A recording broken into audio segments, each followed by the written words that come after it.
Peggy 16.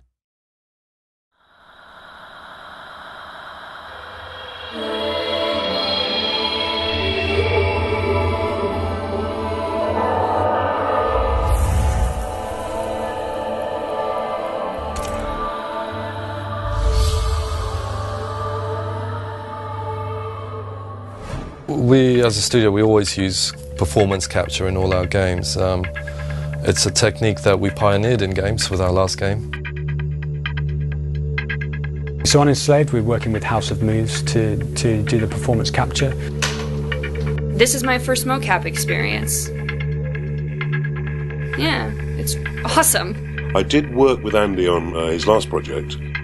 We've both got a kind of background in physical theatre, which is the kind of theatre where you don't have many props and the actors try and create everything in the imagination of the audience. Performance capture really needs to be clarified. It needs to be explained to people. It's becoming a huge part of the industry. What it involves is bringing actors into a studio, motion capture studio, where we mark them up all on their body and on their faces. They have mics on their heads as well, and they basically perform totally naturally, just like any other actor would in a movie or in a TV show.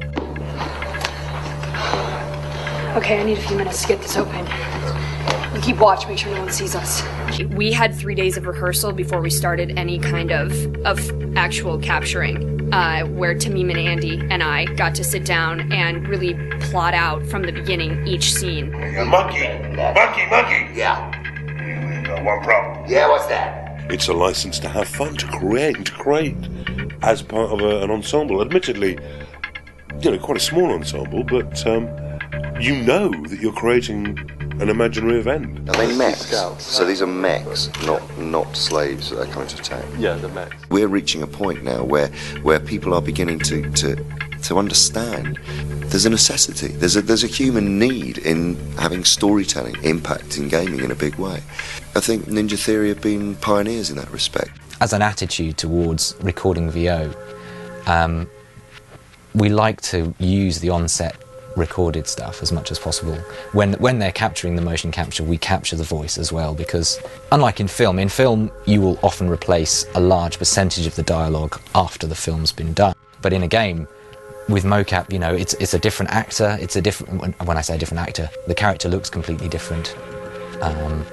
And the translation from the facial movement, it's never a perfect thing, so everything you can do to preserve the original performance, to make the original performance come through, is really, really key. And that sort of made us think about how we record the rest of the VO that isn't for the cutscenes. You're really worried about Monkey damaging stuff because he's shooting stuff. Okay, stand by. And we're rolling.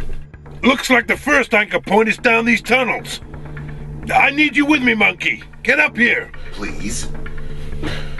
Monkey, there's a route up. I've coded the dragon flag to lead the way.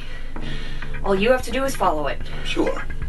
Usually in a VO session you've got an actor and they've got to be just here and the microphone's just there and they've got to direct their voice at the mic. They can't move about. We decided to use the same microphones that we used on set, but that also has a really nice effect of freeing the actors.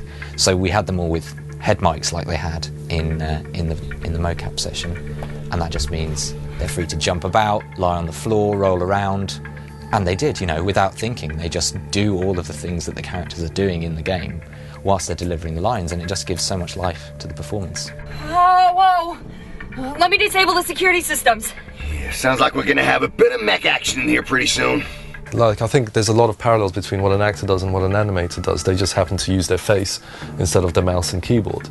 At the same time, there's people like me that are basically making sure that the technology and everything is all kind of working and going to be ready for them. All the cameras really care about is points in space, and that's all that we're retrieving from them. We're also capturing traditional video footage of them because we don't want to lose sense of their performance, so we want to do justice to it and record it like a conventional film, because that's how it's going to be edited together. Are you and Trip? And me and Trip what? Are you together?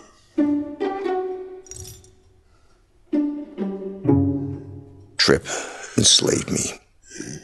And if I don't do what she says, she causes me a lot of pain. And if I still don't do what she says, she kills me. All right. And if you do it right, it draws you totally in and you totally believe that character's real. I'm not the kind of guy to go muscling in. Pixie. She can hear every word we say.